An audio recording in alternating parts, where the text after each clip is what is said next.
For 8 years, the boy touched his ear. Every doctor said the same thing. Nothing we can do.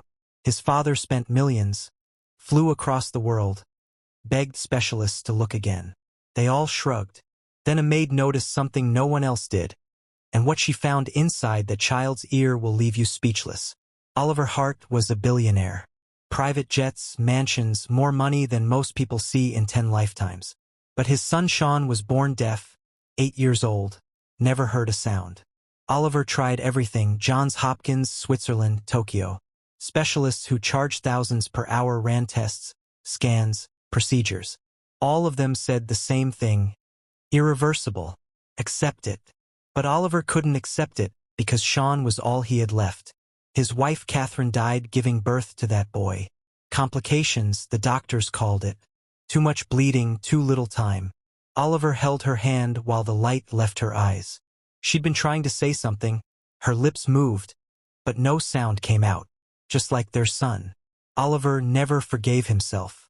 If he'd chosen a different hospital, demanded better care, been paying closer attention, maybe she'd still be here. Maybe Sean would be different. The guilt sat on his chest like a stone he couldn't lift. So he did the only thing he knew how to do. He spent money. Millions of dollars. The best specialists on Earth. Flights across oceans. Hotels that cost more per night than most people earned in a month. Every doctor repeated the same diagnosis. Your son's deafness is congenital. There's nothing we can do. You need to accept this. Accept it? How could he accept that his boy would live in silence forever? How could he accept that Sean would never hear his father say, "I'm sorry your mother isn't here"? So Oliver kept searching, kept writing checks, kept hoping that somewhere out there, someone had the answer. He didn't realize the answer wasn't coming from a specialist. It was coming from someone he'd never think to look at twice. Someone who was about to walk through his front door with nothing but faith in her heart and bills she couldn't pay. Her name was Victoria, and she was about to change everything. Victoria Dyer arrived on a Tuesday morning in October. The sky was gray, the kind that makes everything feel heavier than it should. She stood at the gate of the Hart estate, clutching her bag with both hands, trying to steady her breathing. This was it, her last chance. Back in Newark, her grandmother was lying in a nursing home bed. The bills were piling up on Victoria's kitchen table like a tower she couldn't stop from growing. 3 months behind. If she didn't pay, they'd transfer her grandmother to a state facility, the kind of place where people were forgotten, where no one held your hand, where you became a number instead of a name. Victoria couldn't let that happen. Her grandmother had raised her, took her in after her parents died in a car accident when Victoria was 11, fed her when there was nothing in the fridge, prayed over her when life felt impossible. That woman deserved better than a cold room and strangers who didn't care. So Victoria took this job, maid at a billionaire's mansion. She didn't care about the fancy address or the wealthy family. She just needed the paycheck. The head housekeeper, Mrs. Patterson, met her at the door. Stern face, sharp eyes, the kind of woman who noticed everything and forgave nothing. "You're Victoria?" "Yes, ma'am." "You'll clean. You'll stay quiet.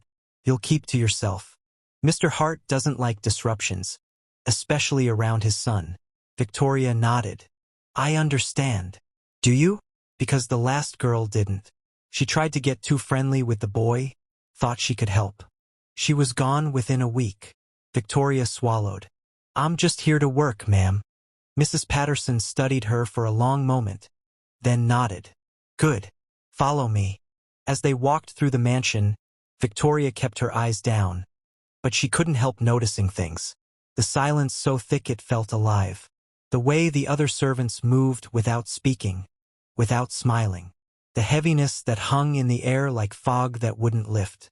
And then she saw him, a small boy sitting on the marble staircase, arranging toy cars in a perfect line.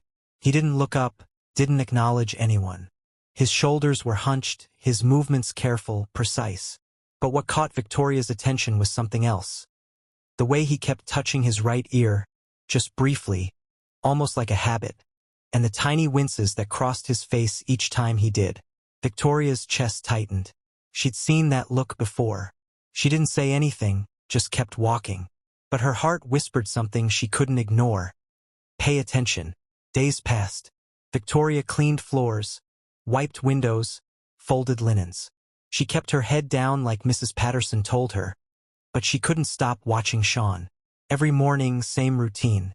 The boy would sit alone in the sunroom, surrounded by model airplanes and puzzle pieces.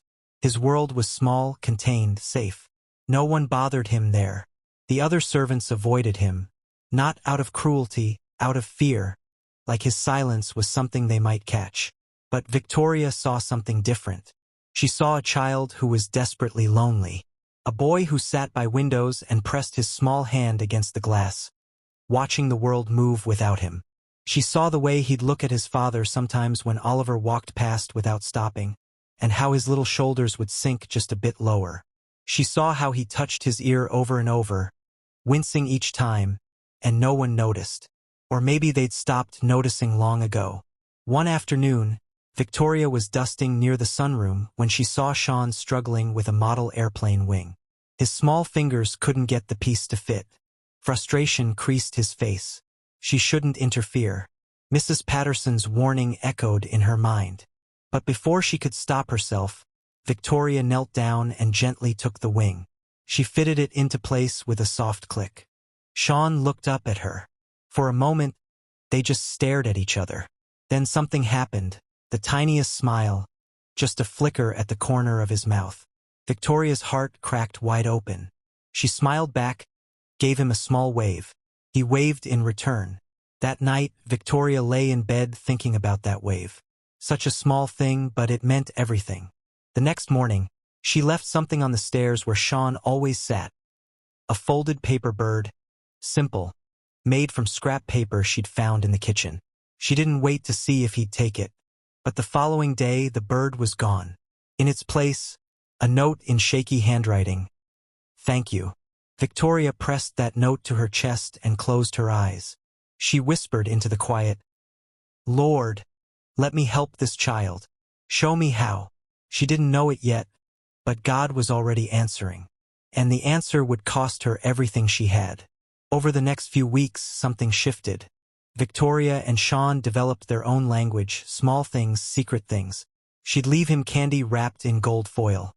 He'd leave her drawings of airplanes.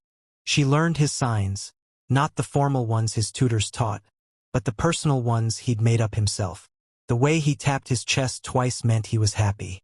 The way he pointed to the sky meant he was thinking about stars. The way he pressed both palms together meant he felt safe. And slowly, he started using that last sign around her. Safe. Victoria treasured that more than anything. But not everyone was pleased. One evening, Mrs. Patterson cornered her in the kitchen. "I've seen you with the boy." Victoria's stomach dropped. "Ma'am, I don't. I warned you. Mr. Hart has rules. Staff doesn't get close to Sean. I'm not trying to cause trouble. He's just lonely. That's not your concern." Mrs. Patterson stepped closer. "You're here to clean, not to mother that child, not to fix what can't be fixed." Victoria bit her tongue. Fix what can't be fixed. That's what everyone said.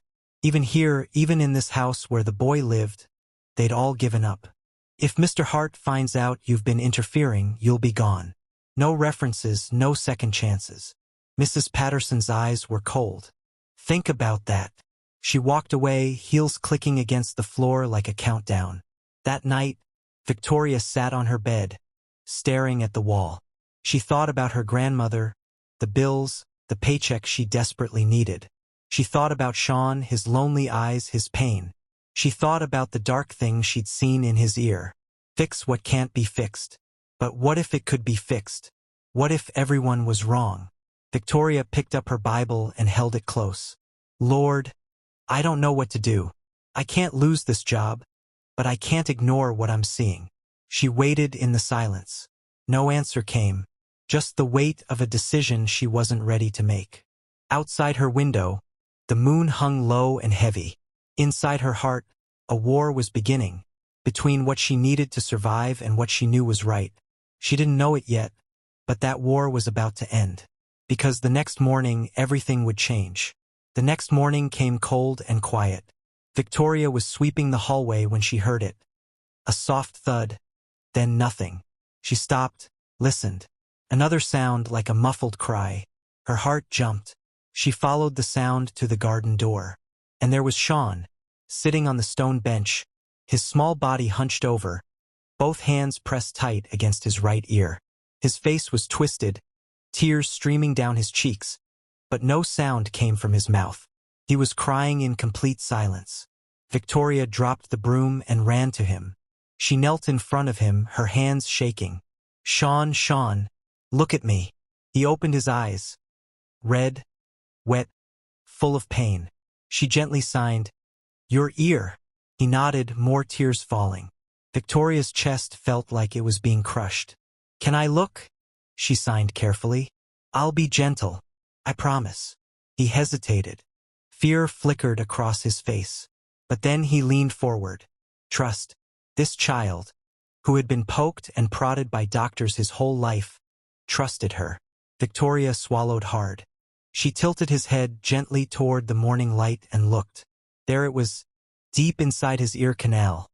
Something dark, dense, glistening like wet stone. Her breath stopped. It was bigger than before, clearer. How had every doctor missed this? How had every scan overlooked it? Victoria's mind raced back to Marcus, her cousin. The blockage that had kept him deaf for 6 years. The simple procedure that changed his life. Her hands trembled. "Sean," she signed slowly. "There's something in your ear. Something that shouldn't be there." His eyes went wide. "We need to tell your father," she signed. Panic exploded across his face. His hands moved fast, frantic. No. No doctors. Please. They hurt me. Always hurt, never help. Victoria's heart shattered into 1,000 pieces. She understood. 8 years of specialists. 8 years of procedures. 8 years of pain with no relief. He'd learned that help meant suffering. She took his small hands in hers, looked into his eyes. "I would never hurt you," she whispered. "Never." He stared at her, and slowly his breathing calmed. But the fear didn't leave his eyes. Victoria sat with him until the tears dried, until his hands stopped shaking. Then she walked back inside, her mind spinning. She knew what she'd seen. She knew what it meant. But what could she do? Tell Oliver? He'd call more specialists, the same ones who'd missed it for years. Do nothing? Watch this child suffer in silence? That night, Victoria didn't sleep. She lay awake, staring at the ceiling, her grandmother's voice echoing in her head. God doesn't always send help in fancy packages. Baby girl. Sometimes he sends it through folks with nothing but willing hands. Victoria closed her eyes. Her hands were willing. But was she brave enough to use them? 3 days passed. Victoria couldn't eat, couldn't sleep, could barely think. Every time she closed her eyes,